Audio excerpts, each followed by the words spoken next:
The war room fell silent as Admiral Sarah Chen stared at the holographic display floating before her. Entire star systems flickered and died on the tactical map, each disappearing light representing billions of human lives snuffed out in an instant.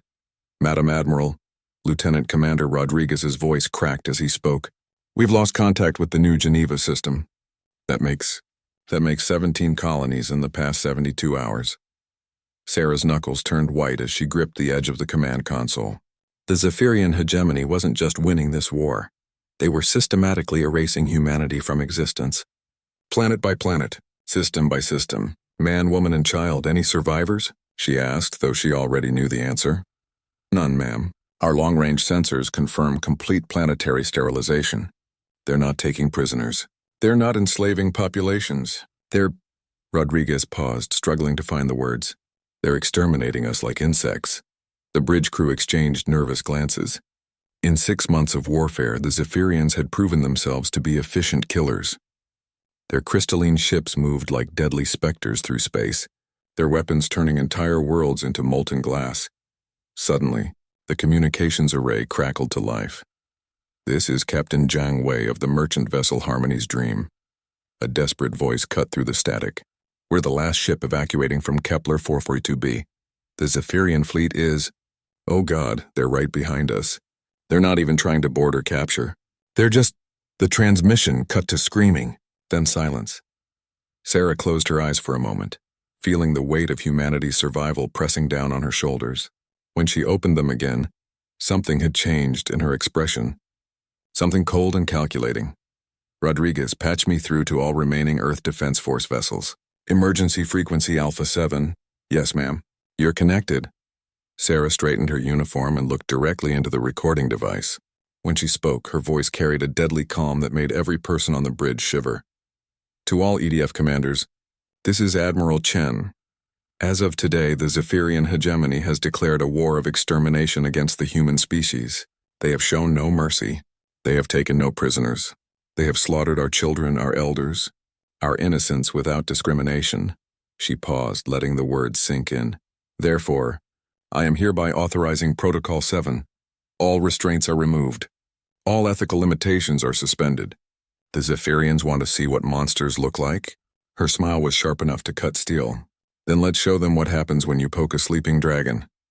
The transmission ended and the bridge fell into an eerie quiet. Rodriguez stared at his commanding officer with a mixture of fear and awe. Admiral, he whispered. Protocol 7 hasn't been used since the resource wars. Are you sure about this? Sarah turned to face him, and for a moment, Rodriguez saw something in her eyes that made him understand why humans had crawled their way to the top of Earth's food chain. Commander, she said softly, they wanted to commit genocide. Now they're about to learn that there are things in this universe far worse than death. But what the crew didn't know, what Sarah herself didn't know, was that their conversation was being monitored, not by the Zephyrians but by something else. Something that had been watching humanity's response to this crisis with great interest. In the deepest levels of the ship, in a section marked only as restricted access, a single red light began to blink. Dr. Marcus Webb stood before the reinforced blast doors deep in the belly of the EDF flagship Retribution. The man beside him, General Harrison Cole, looked like he'd aged 10 years in the past week. You sure about this, Webb? Cole asked, his hand hovering over the biometric scanner. Once we open this, there's no going back. Webb adjusted his glasses with shaking fingers. 17 worlds, General. Over 4 billion people dead. The Zephyrians aren't negotiating. They're not conquering. They're committing species-wide murder. He looked at the sealed doors with a mixture of fear and determination. If we don't use what's behind these doors, there won't be a humanity left to protect. The scanner recognized Cole's palm print, and the massive doors began to slide open with a pneumatic hiss. Cool air rushed out, carrying with it the scent of sterile metal and something else. Something that made both men's primitive hindbrains scream warnings. The laboratory beyond was pristine white, filled with equipment that seemed to bend light around its edges, but it was the central holding tank that drew their attention. Inside, suspended in a clear fluid that definitely wasn't water, floated something that shouldn't exist. Project Pandora, Webb whispered. 3 years of bioengineering, 3 years of genetic modification.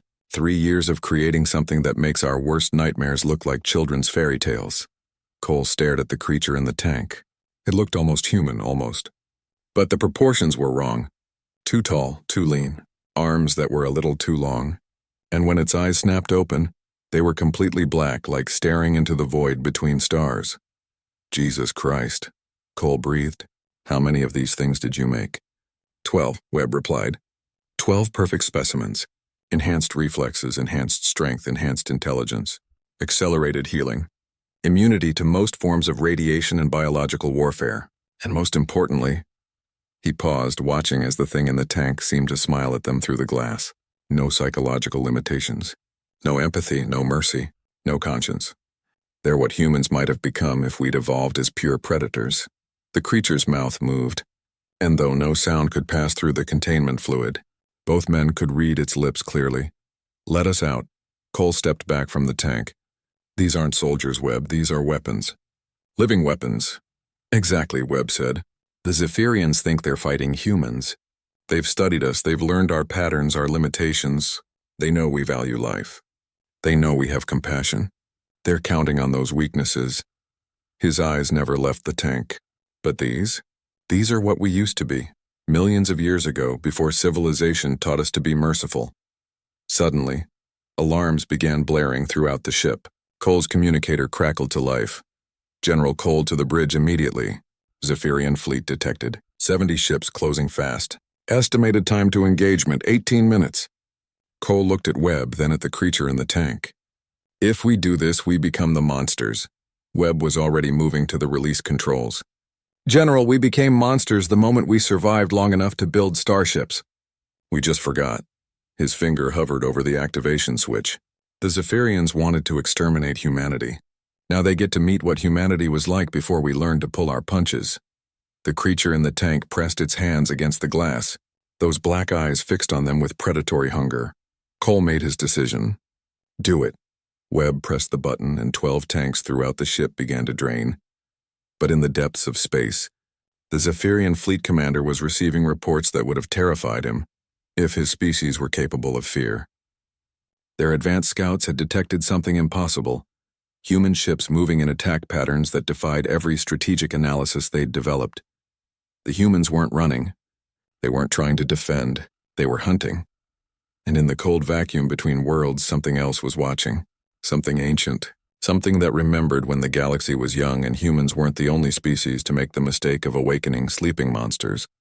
Commander HFY of the Hegemony Fleet Voidcutter studied the tactical display with growing confusion. The human vessels weren't behaving according to any known pattern. Sub-Commander, he clicked in the harmonic language of his people. Explain these readings. The human ships appear to be hunting. Sub-Commander Veltar's crystalline body flickered with nervous energy. Sir, their attack formations are completely alien to anything in our strategic database.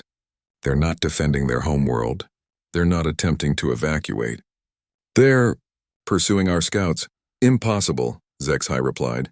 Humans are prey species. They excel at technology and organization, but they lack killer instinct. That's why this war has been so efficient. But even as he spoke, reports flooded in from across the battle group. Human ships were appearing seemingly from nowhere, moving with a predatory grace that made no sense. Their weapons weren't just destroying Zephyrian vessels, they were dissecting them, taking them apart piece by piece as if studying their prey.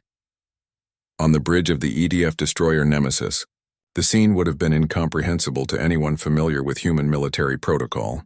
The bridge crew worked with mechanical precision, but there was something different about them. Something in their eyes. Something in the way they moved. Captain Lisa Morrison stood at the command station, but she wasn't quite the same Lisa Morrison who had reported for duty 6 months ago. Her movements were too fluid, too predatory. When she smiled at the tactical display showing the Zephyrian formation, her teeth seemed sharper than they should be. Weapons, she said, her voice carrying an odd harmonic that made the bridge crew shiver. Target their lead vessel. Full spread, maximum yield. Let's see what these crystal birds are made of. Aye, Captain, came the response from the weapons officer, whose own voice carried that same strange undertone. Firing solutions locked, engaging. The Nemesis moved like a living thing, sliding through space with predatory grace. Its weapons fire wasn't the usual human pattern of overwhelming force. Instead, it targeted specific points on the Zephyrian ship with surgical precision. The enemy vessel didn't explode. Instead, it simply came apart, like a puzzle being disassembled by expert hands. Beautiful, Morrison whispered, watching debris scatter into the void. Absolutely beautiful.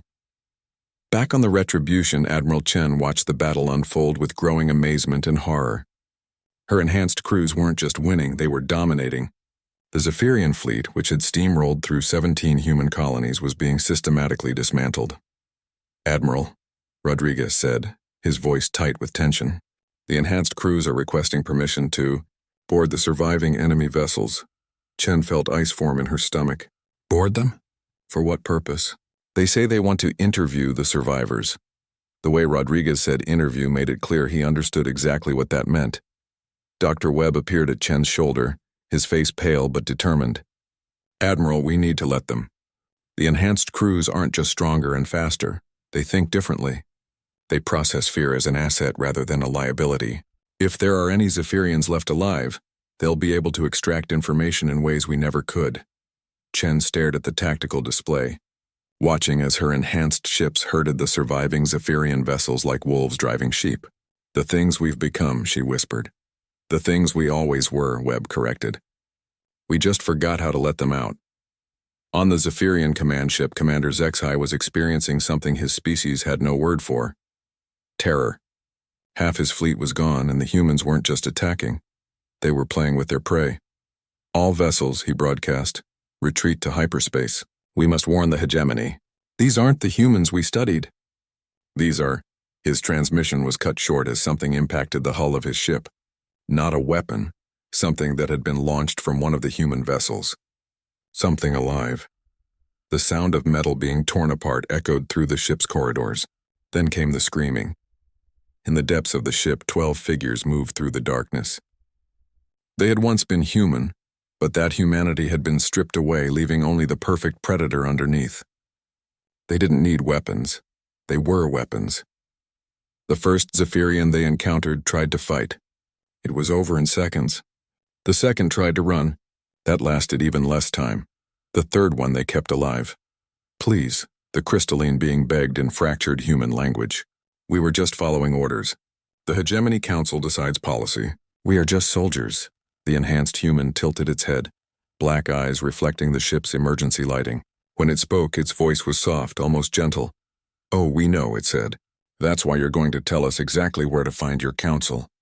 But what none of them knew, not the Zephyrians, not the humans, not even Dr. Webb, was that the genetic modifications had done more than create perfect soldiers. They had awakened something that had been dormant in human DNA for millions of years, something that remembered when humans weren't the dominant species on Earth, something that remembered how they had become dominant. And in the cold depths of space, ancient sensors registered the awakening. Sensors belonging to a species that had been watching the galaxy for eons, waiting for the day when the young races would rediscover what their ancestors had tried so hard to forget. The real test was about to begin. In the void between galaxies, something vast and ancient stirred. The architects had been sleeping for 3 million years, waiting for the younger races to mature enough to face the truth about their universe. Observer Prime Kethmara extended sensory tendrils across light years, tasting the quantum disturbances that rippled through space-time. The readings were unmistakable. Another species had awakened their dormant potential. The humans, Kethmara thought, consciousness rippling through the shared mindspace of the architect collective. Sooner than expected. Much sooner. "They show promise," came the response from Observer Prime Yuldane, whose attention was focused on the aftermath of the human Zephyrian engagement. But promise is not enough. The test must be administered. The Zephyrians failed it spectacularly. Observer Prime Hexathel added, reviewing data from the 17 sterilized worlds. "Genocide is always the mark of a species that will never transcend." Kethmara's ancient mind considered the situation. The test was simple in concept, though few species understood its true nature.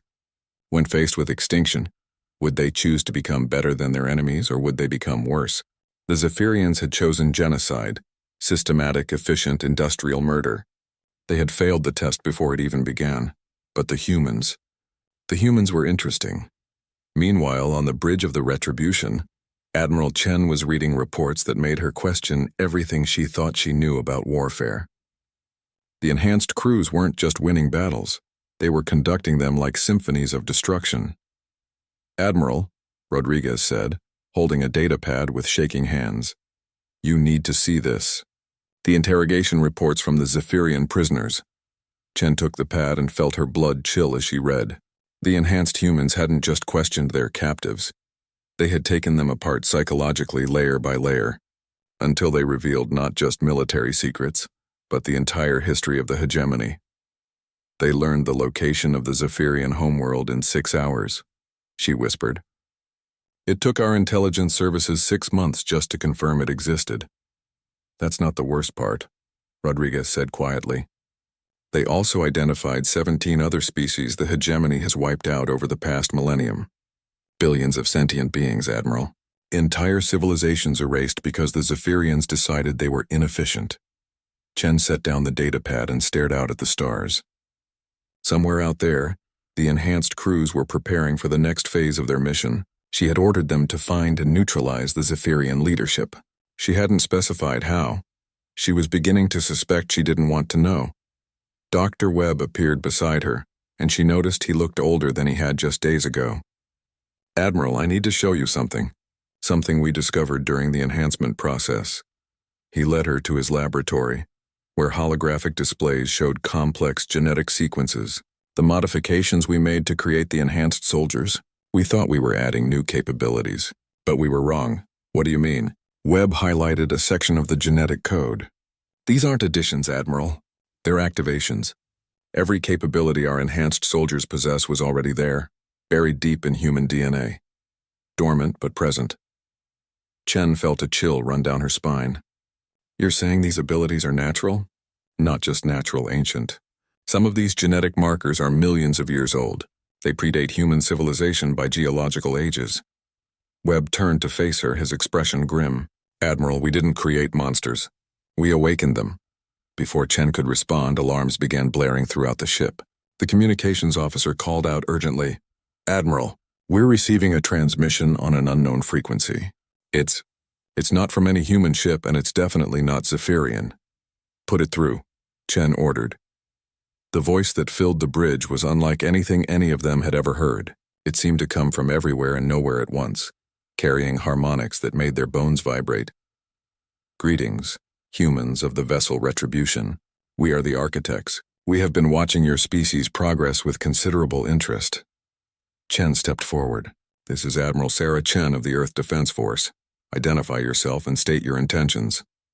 "We are those who came before, those who set the parameters of this galaxy eons ago. We are the ones who administer the test." "What test?" Chen demanded. "The same test given to all species when they reach this level of development. When faced with extinction, will you transcend your limitations and become something greater? Or will you become so monstrous that you must be contained?" The bridge fell silent. In that silence, they could hear the implications of what the alien voice was saying. The Zephyrians failed the test when they chose genocide. They will be removed from the galaxy within the cycle. But you humans, you present a more interesting case. What do you mean? Chen asked, though part of her already suspected the answer. You have awakened abilities that have been dormant for millions of years. You have become apex predators once again. The question now is, what will you do with that power? On cue, reports began flooding in from across human space. The enhanced crews were moving with terrifying efficiency, striking deep into Zephyrian territory. But they weren't just targeting military installations. They were systematically dismantling the entire hegemony infrastructure. Your enhanced soldiers have located the Zephyrian homeworld, the architect voice continued. In approximately 72 hours, they will be in position to do to the Zephyrians what the Zephyrians did to your colonies.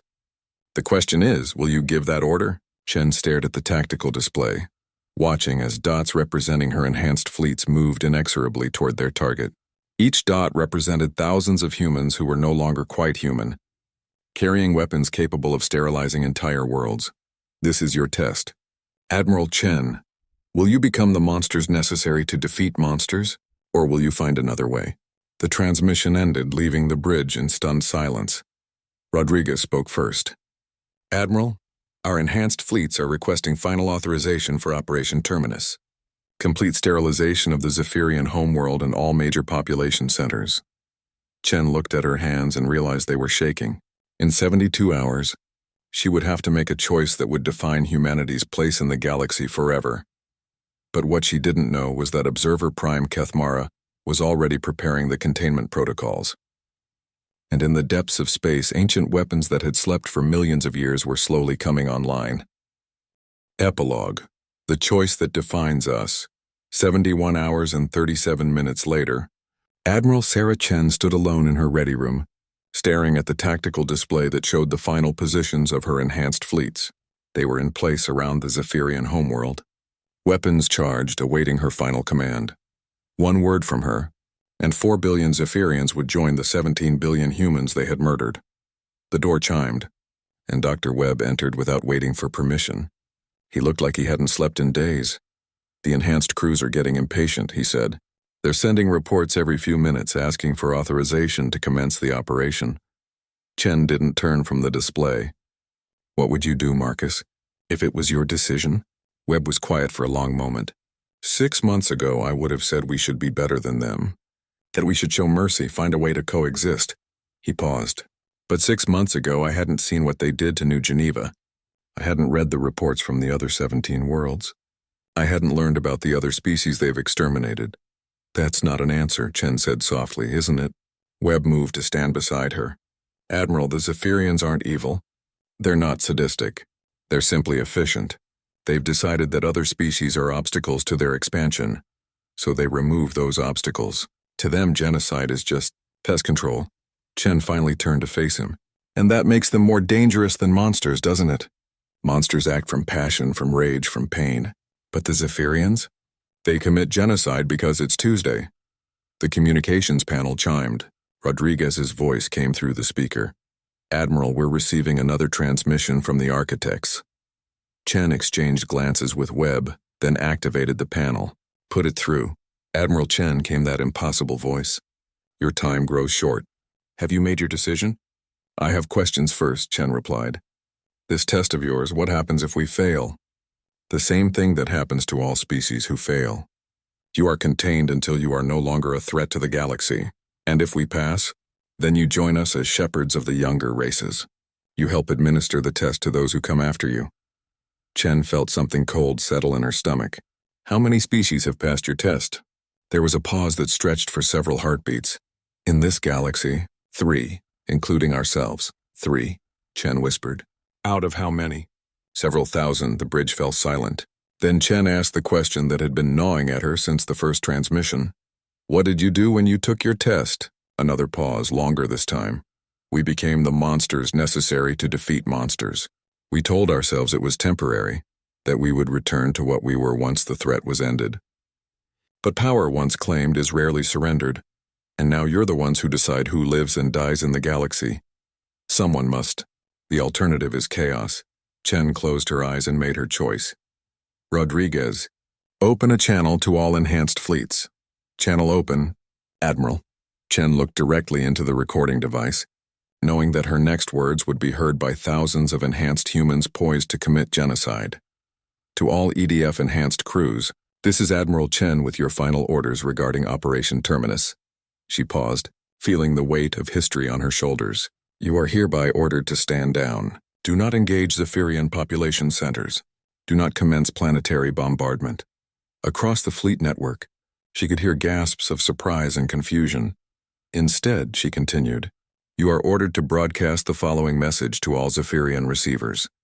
This is the Earth Defense Force. We have the capability to do to you what you did to us. We choose not to. But if you ever threaten another species with extinction, we will return, and next time, we won't be so merciful." She ended the transmission and waited. The response from the architects came within minutes. "Interesting choice, Admiral. You realize this means the Zephyrians will likely survive to threaten other species?" "Maybe," Chen replied. "But they'll do it knowing that somewhere in the galaxy, there are monsters waiting for them if they cross the line again. And you believe that will be enough?" Chen smiled grimly. The Zephyrians are efficient, calculated. They don't take unnecessary risks. Knowing that extinction is the price of genocide should be enough to make them reconsider their methods. And if you're wrong, then we'll be waiting for them, all of us. Enhanced and unenhanced alike, there was a long pause, and then something that might have been laughter rippled through the transmission. You may be the first species to surprise us in several million years, Admiral Chen. Very well. You have passed the test. Welcome to the ranks of the shepherds. But Chen held up a hand. With respect, we decline. You decline? We don't want to be shepherds. We don't want to decide who lives and dies. We just want to be left alone to explore the galaxy and make our own mistakes. Chen's voice grew firm. And if that means other species see us as monsters waiting in the dark, so be it. Sometimes monsters are exactly what the galaxy needs. The transmission ended and the bridge fell silent once again. Webb stared at his admiral with something approaching awe. Do you think they'll respect our decision? Chen turned back to the tactical display where the enhanced fleets were already beginning their withdrawal from Zephyrian space. I don't know, she said quietly, but I know one thing for certain, we're still human. Monsters when we need to be, but human where it counts. As the EDF fleets departed Zephyrian space, they left behind something that hadn't existed in the galaxy for millions of years. A species that had looked into the abyss, awakened the monsters within themselves, and then chosen to remain human anyway. The Zephyrians would remember this day, so would the thousands of other species watching from across the galaxy. And in the darkness between the stars, ancient architects made notes in files that would be studied for eons to come. The humans had created a new category in the test results. They had chosen to become the monsters the galaxy needed, not the ones it feared. The real question now was whether the galaxy was ready for that kind of monster. In the depths of space, enhanced human fleets continued their patrol routes, carrying within their crews the dormant potential for unimaginable violence. But they also carried something else. The conscious choice to remain human, even when being human was the harder path. Admiral Sarah Chen stood on the bridge of the Retribution, looking out at stars that seemed a little brighter than before. Somewhere out there, the Zephyrians were reconsidering their empire's policies. Somewhere else, other young species were taking their first tentative steps into the galaxy. And everywhere, in the spaces between the light, humanity's monsters waited patiently in the dark, just in case the galaxy needed them again. The end.